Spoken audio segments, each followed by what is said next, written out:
आइए शुरू करते हैं। टॉपिक संख्या कितना है? 16 और टॉपिक संख्या 16 में सहयोग एवं प्रतिस्पर्धा। पाठ का नाम क्या है? सहयोग एवं प्रतिस्पर्धा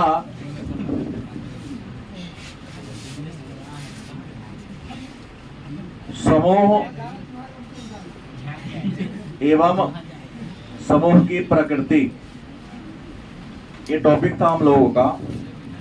इसमें हम लोगों ने समूह क्या है, समूह की विशेषता क्या है, भीड़ क्या है, नहीं, उसके बाद श्रोता समूह क्या है, दर्शक समूह क्या है, लोग समूह में क्यों शामिल होते हैं, इन सारे बातों को हम लोगों ने क्या कर लिया था, पढ़ लिया था। अब सवाल है समूह की अवधारणा के बारे में चर्चा करेंगे। पहला प्रश्न आज का क्या होगा? समूह की अवधारणा। अवधारणा का मतलब यहां लिया गया है विचारधारा से। अवधारणा का मतलब क्या होता है? विचारधारा। हम एक बात जानते हैं कि संसार में जितने भी लोग हैं, जितने भी प्राणी हैं, सभी प्राणी किसी न किसी से प्रभावित होता है। और आप प्रभावित तब होते हैं जब किसी के सानिध्य में आते हैं या किसी के संपर्क में आते हैं। गलत किसे? किसी के सानिध्य में आने पर, किसी के संपर्क में आने पर आपके जीने का तौर तरीका कई बार बदल जाता है। आपके जीवन का उद्देश्य, आपके जीवन का लक्ष्य क्या होता है, बदल जाता है। गलत है सही? तो व्यक्ति के व्यक्तित्व पर, व्यक्ति के लक्ष्य पर भी और व्यक्ति के विचार पर भी कई बार समाज और समूह का क्या पड़ता है, प्रभाव पड़ता है। याद रखेंगे, विद्वान कहता है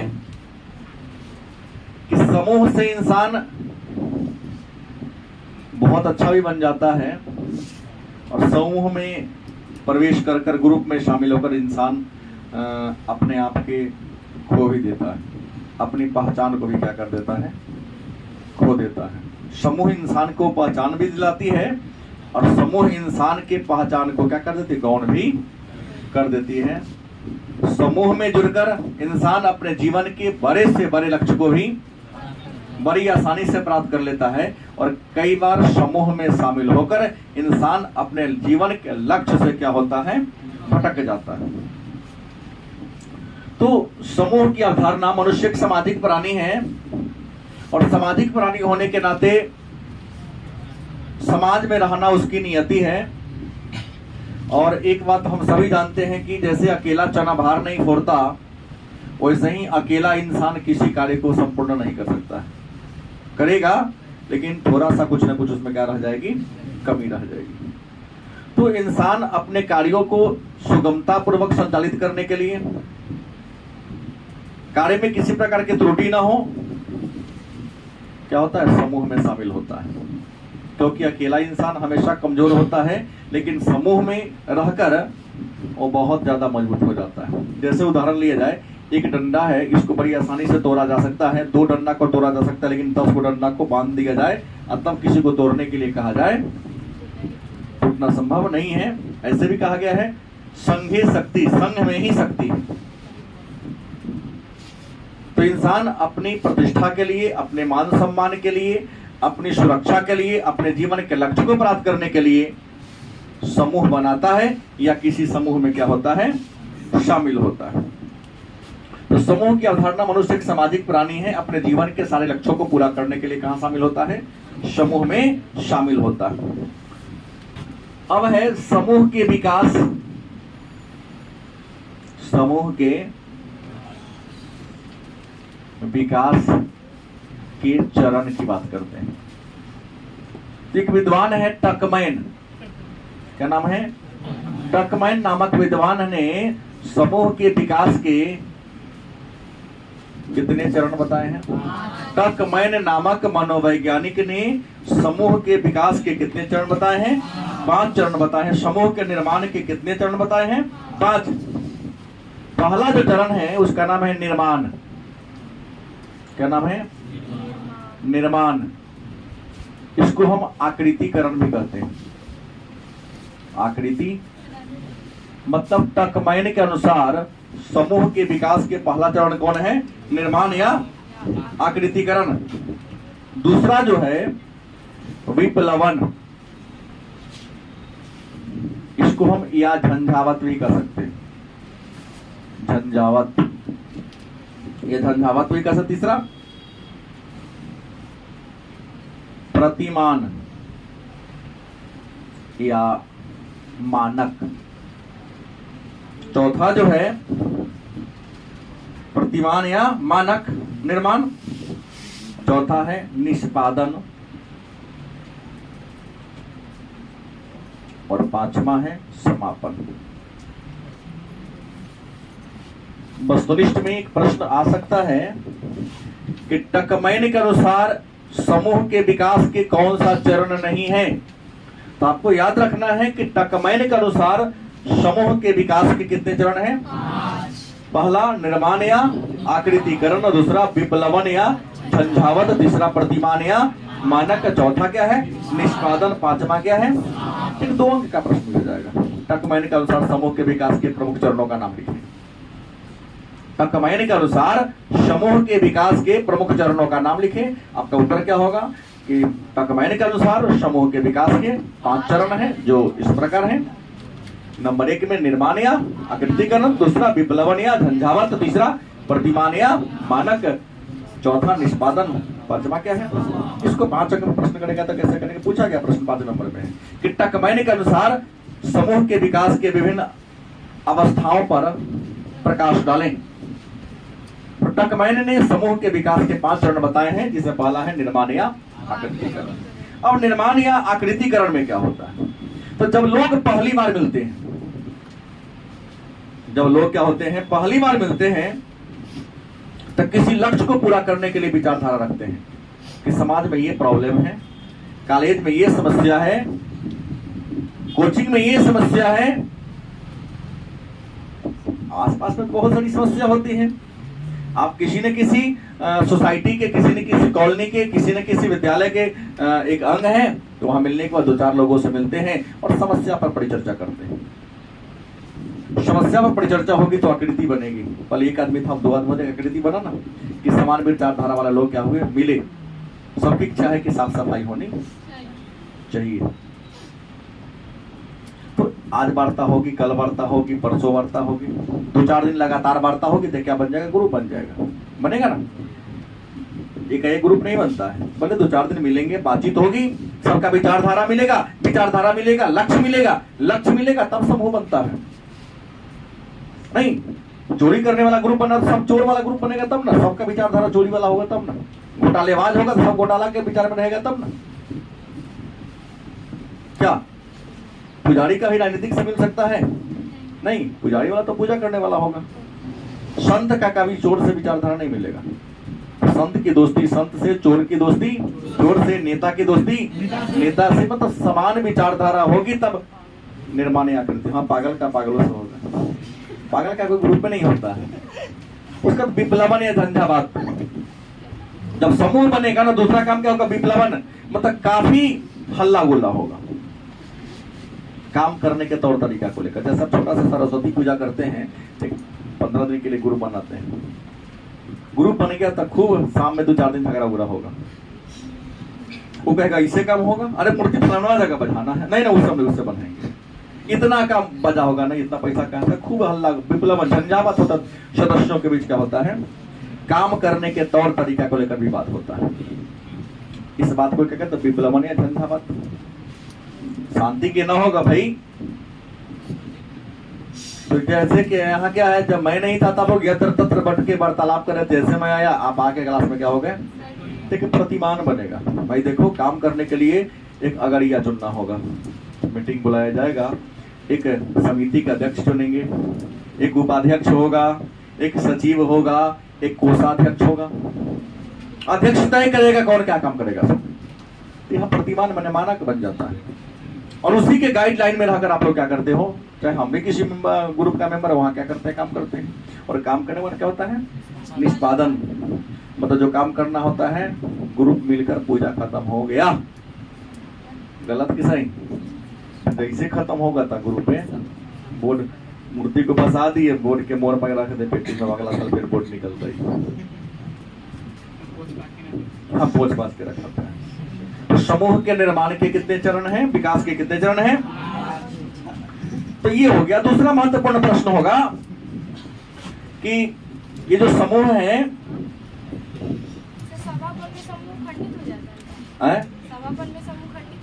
नहीं बता रहा हूं कि समूह की अलग अलग रूप होते हैं।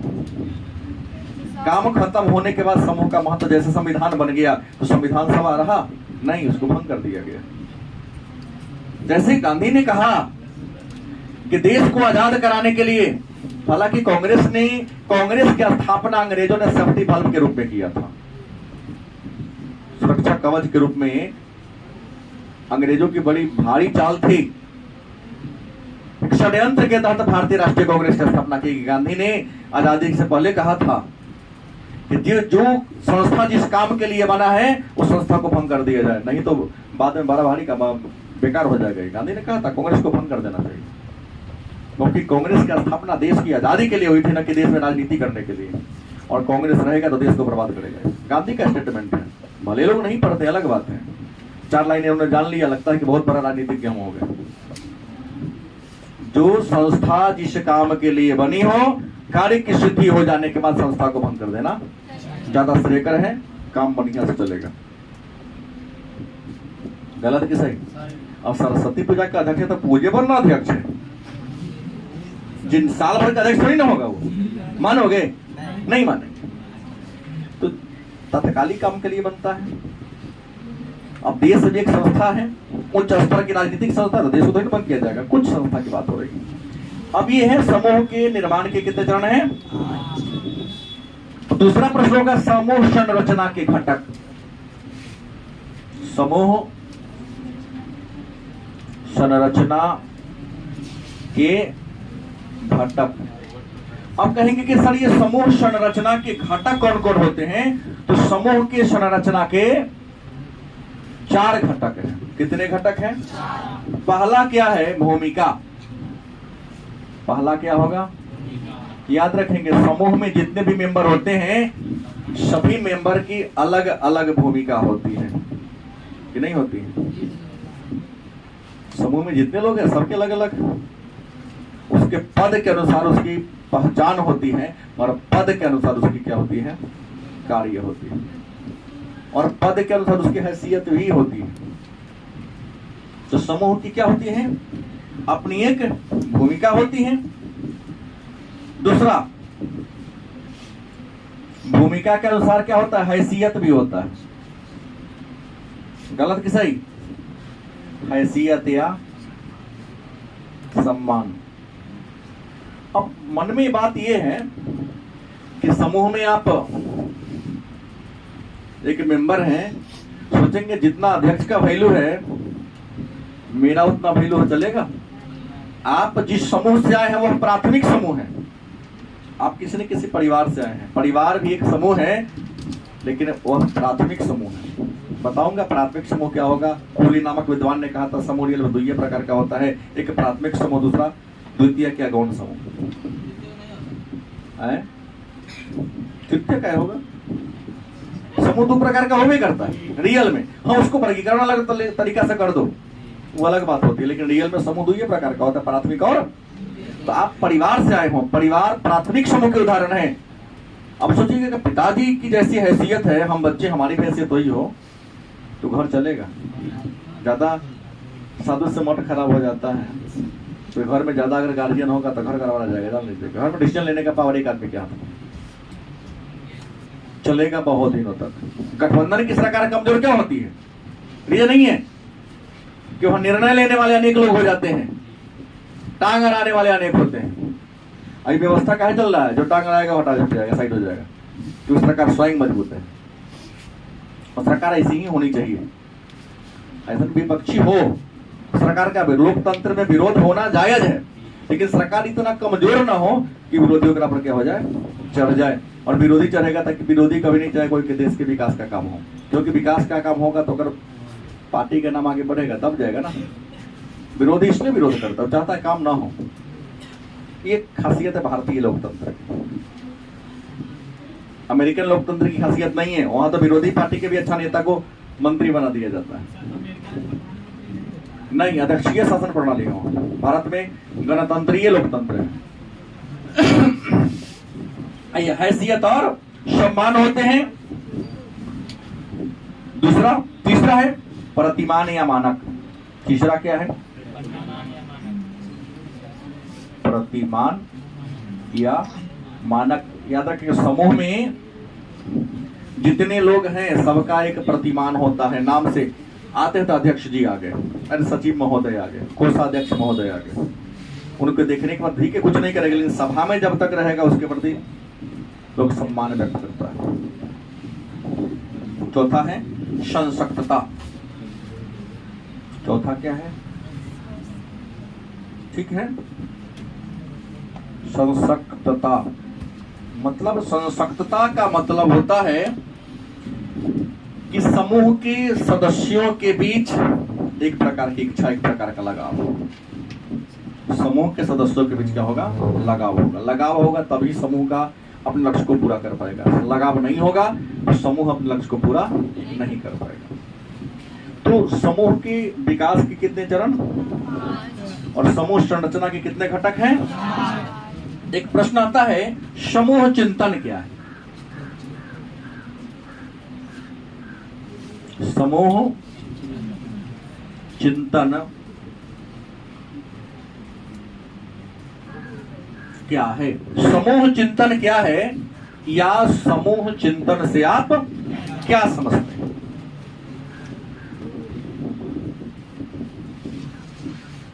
तो आप जिस समूह के मेंबर हैं, जिस समूह के सदस्य हैं, उस समूह के लक्ष्य के बारे में, उसके उद्देश्य के बारे में, समूह के कार्य की सफलता के बारे में अपने मन में बार बार विचार करते हैं, सोचते हैं। गलत किसे? तो उसे क्या कहते हैं? समूह चिंतन। जैसे आप में से कुछ ऐसे छात्र और छात्रा हैं, है तो सभी किसी न किसी समूह का सदस्य है, क्योंकि सब परिवार से आया है। गलत ऐसे ही। तो कुछ बच्चे हैं जो सोचते हैं किसी कार्य को करने से पहले अपने परिवार के मान सम्मान को ख्याल रखकर सोचते हैं। गलत सही कि हम कैसे पढ़ें, किस तरह से पढ़ें। कि पिताजी तो हमको शहर में रख दिए, गांव में भी कोचिंग संस्थान है, लेकिन सोचे कि चलो बढ़िया टीचर से पढ़वा दें कि हमारा मान सम्मान बचे। लेकिन इसमें से 98% छात्र और छात्रा ऐसे हैं, पिताजी शहर में इसलिए भेजे कि तुम जाओ वहां मनोरंजन करो, टाइम पास करो, किसी तरह 2 साल बिता लो, 3 साल, उसके बाद फिर हल चलाना ही है, ईटा ढोना ही है।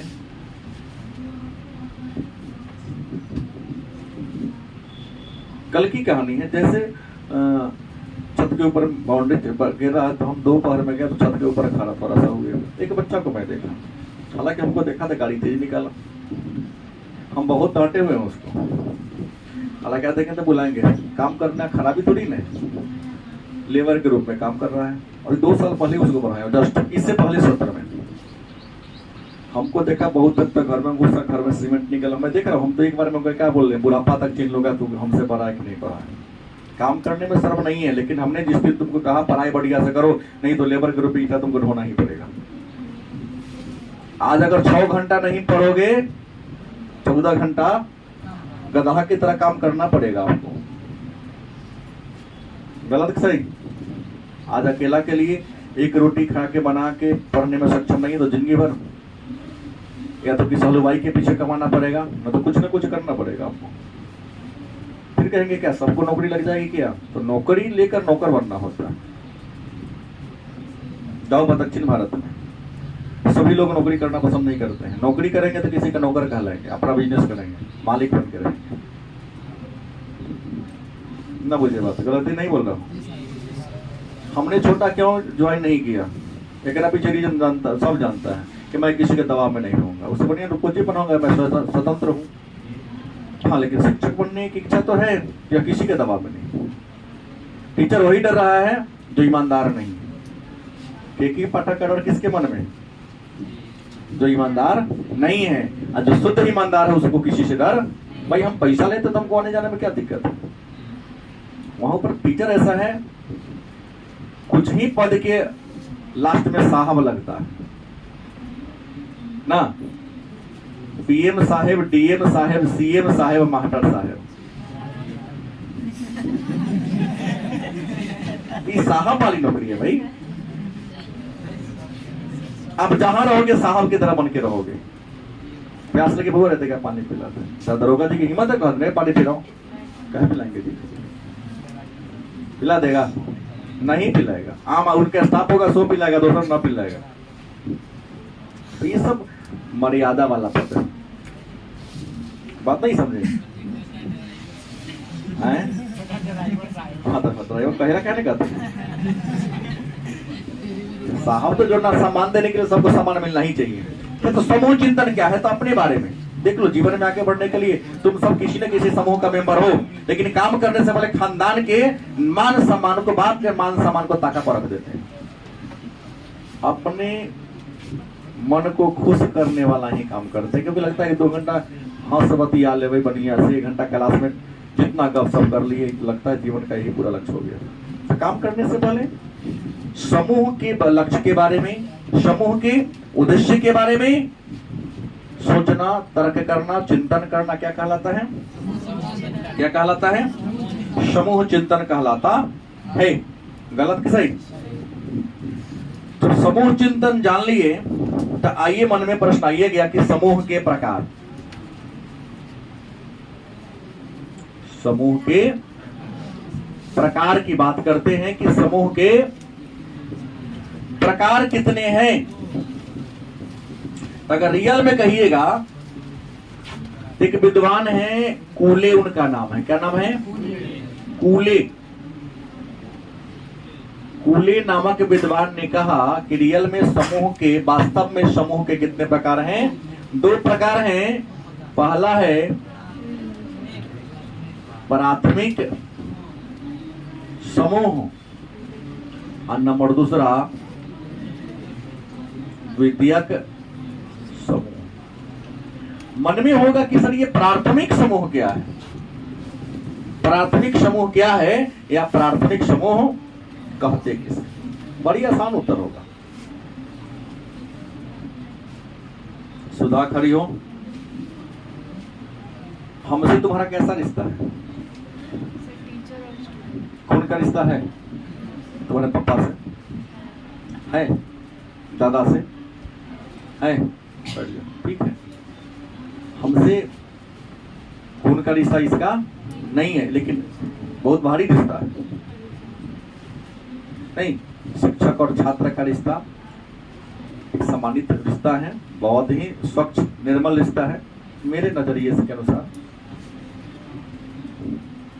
तो प्रश्न है कि प्राथमिक समूह उस समूह को कहते हैं जिस समूह के सदस्यों के बीच खून का रिलेशन हो, और जिस समूह का सदस्य बनने के लिए फॉर्म भरने की कोई जरूरत, जन्म से ही जिस समूह का सदस्य बन जाता है।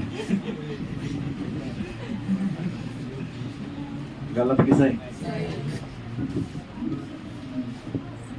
आवेदन पत्र लिखना हो कि पापा लिख दीजिएगा आपकी बेटी है, लिखवाए हैं बाबा? तो नहीं लिखवाए, तो जन्म ली उनकी बेटी होगी, उस परिवार का तो अंग बन गई। गलत कि सही?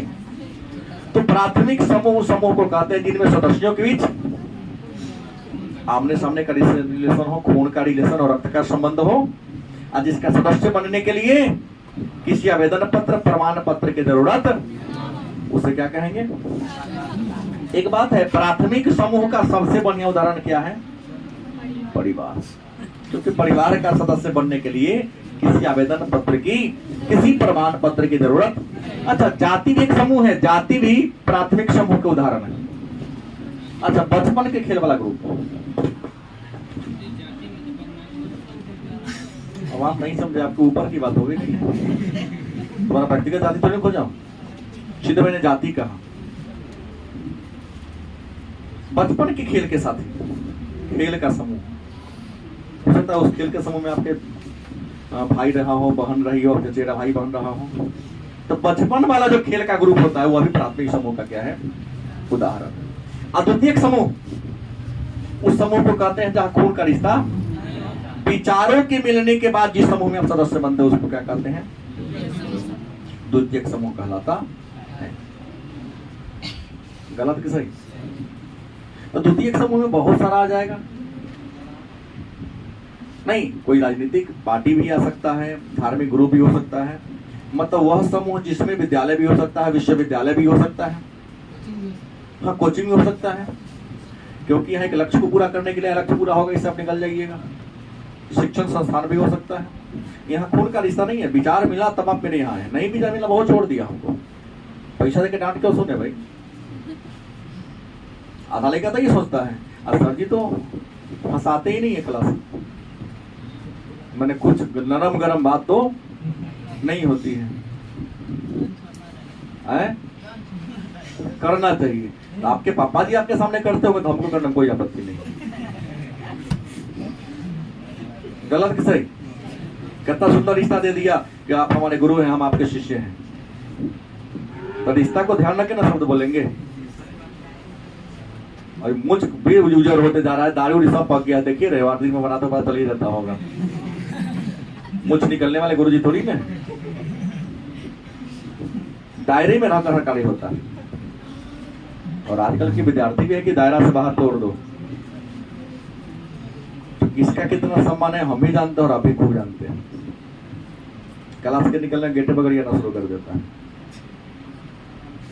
नहीं भैया, साइंस वाला सुनता कि अवैध था, साइड हो जाता है।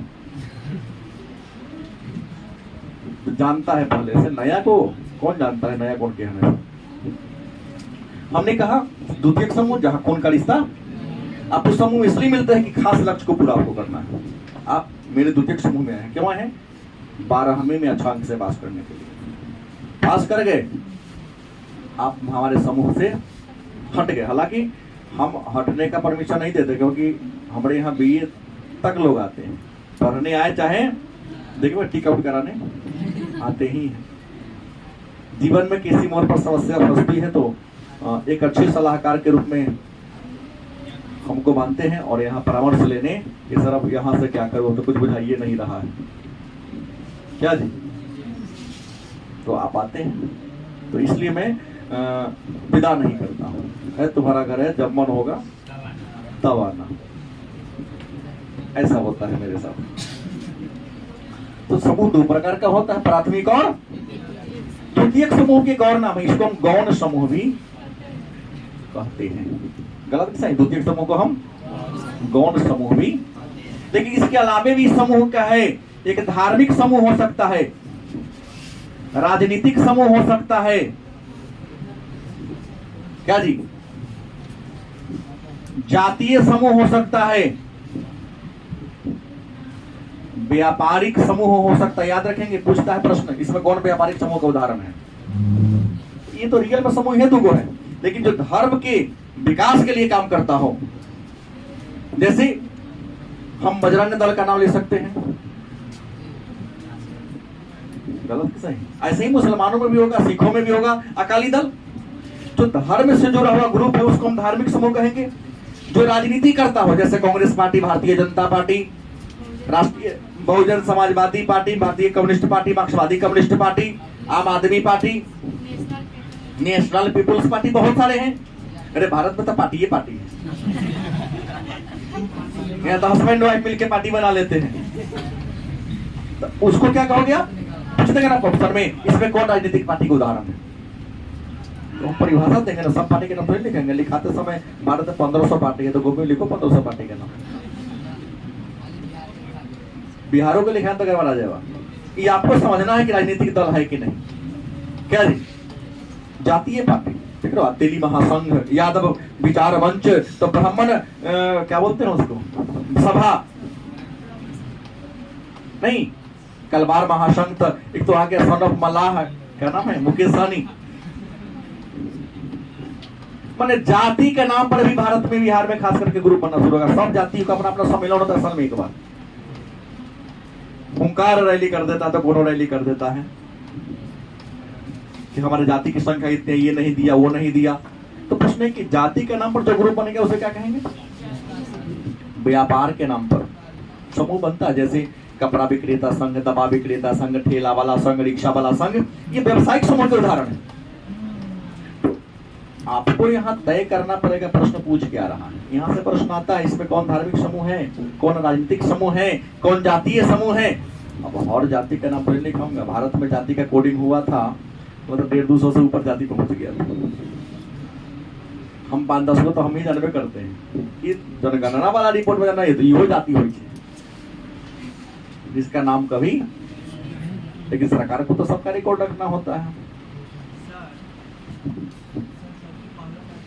कोई नहीं, मानव सबसे पहला जाति कौन? तो मानव जाति, और बाकी जितनी सब उपजातियां हैं। जाति रियल में 2 ही है। परमात्मा ने अगर बात करे तो परमात्मा केवल 2 ही जाति बनाया, एक मेल बनाया और एक फीमेल बनाया है? हाँ, तो हम पहले का बोला हूं, परमात्मा ने पहले 2 ही जाति बनाया, एक स्त्री और एक पुरुष। बाकी हम स्वार्थी लोगों ने अपने स्वार्थ सिद्धि के लिए जाति को धर्म में बांटा और पुनः धर्म के अंतर्गत अनेक सारी उपजातियां हमने बना दिया। तो अगर ऐसा होता, जाति होता, तो जिस दिन आपका जन्म हुआ आप किस जाति के हैं बुरा नहीं मानिएगा, यादव है। किसी पंडित जी के घर में जन्म लेते आपको रख दिया जाता, तो बताओ तुम्हारी जाति क्या होती है? पंडित जी हो जाते, याद में रहता, बदल जाते। तो बताओ जाति कौन बनाया? समाज बनाया कि परमात्मा बनाया? परमात्मा ने तो या तो केवल स्त्री बनाया, नहीं तो नहीं। यादव परिवार में जन्म ले लिया तो आप यादव कहलाए। आप पंडित जी परिवार में जन्म लिए थे तो रहते तो, लेकिन जन्म के बाद भी आप मान लो यादव परिवार में जन्म लिए हैं, आपके माताजी यादव है, पिताजी यादव है, अगर वहां से उठा कर किसी अन्य जाति में रख दिया जाता, आपकी जाति क्या होती? जहां प्राप्त है। इसका मतलब ये ना हुआ कि जाति परमात्मा ने नहीं, हमारे समाज ने बना दिया कि अगर बाप फलना है तो अगर बेटे वो फलने में होता ही। अनाथालय में जो बच्चे पल रहे हैं कोई जाति उसकी नहीं है, अनाथ है केवल। लेकिन जो आदमी उसको खरीद कर वहां से या पालने के लिए ले जाते उसकी जाति वही हो जाती है। तो इंसान की परमात्मा ने कितनी जाति बनाई? एक कौन? मेल माने, फीमेल माने क्या हंसती है जी? मेल माने पुरुष नहीं होता है क्या? दिनेश थोड़ा बात पर समझ दिया। अच्छा अच्छा,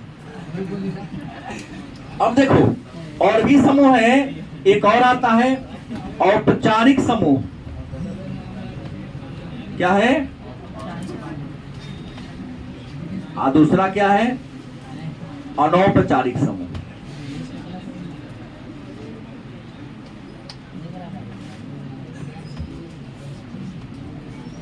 औपचारिक समूह दूसरा कौन है? अनौपचारिक समूह। कहोगे औपचारिक समूह क्या है? एक निश्चित नियम कानून और शर्त के अनुसार जो समूह बना है उसको क्या कहोगे? जैसे विश्वविद्यालय, स्कूल, कॉलेज एक निश्चित नियम के अनुसार बना है। और जो बिना किसी नियम के बना है, जैसे आप लोग गपरिया को, घुमकरा को, गुरु नियम कानून से बनाए हैं। खरा है 4 को मिल गया, रौदों में बतिया रहा है, यानी कि रौदे ना लगता। तो घुमक्कर ग्रुप अनौपचारिक ग्रुप है, गपेरी ग्रुप क्या जी? क्योंकि इसका ना कोई दिशा है ना, चल रहा है केने घूम जाएगा, कोनो गारंटी। कोई नियम कानून सबका ग्रुप नहीं बना है तो अनौपचारिक, खास नियम कानून से बन गया है तो औपचारिक समूह के नाम से चलते हैं। एक और आता है, हालांकि बात यही है, अंतः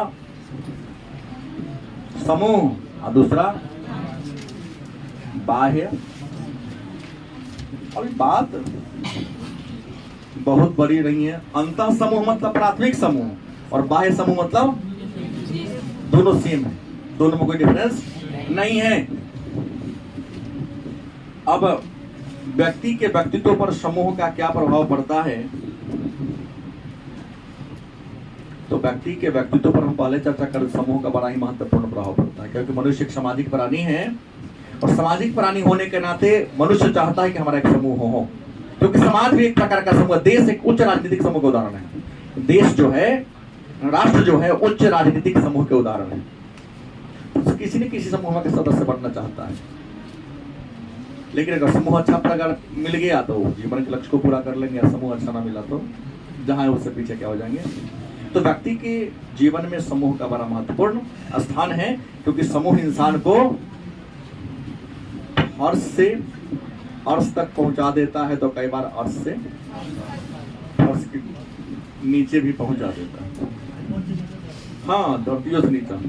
समूह ध्रुवीकरण लास्ट प्रश्न है कि समूह ध्रुवीकरण क्या है। समूह ध्रुवीकरण क्या है, या समूह ध्रुवीकरण से आप क्या समझते हैं। तो अपने समूह के बारे में, अपने समूह के लक्ष्यों के बारे में, जब समूह के जितने मेंबर हैं, समूह के सभी मेंबर अपने समूह के लक्ष्य को पूरा करने के लिए क्या हो, हमेशा कथित हो, प्रतिबद्ध हो, कटिबद्ध हो, तो इसे क्या कहोगे आप, समूह ध्रुवीकरण। मतलब समूह के जितने भी मेंबर हैं, अगर समूह के लक्ष्य को पूरा करने के लिए सभी अगर प्रतिबद्ध हो जाए, कटिबद्ध हो जाए, इस स्थिति को आप क्या कहोगे, समूह ध्रुवीकरण के नाम से जानते हैं। तो ये रहा आपका टॉपिक, सहयोग प्रतिस्पर्धा।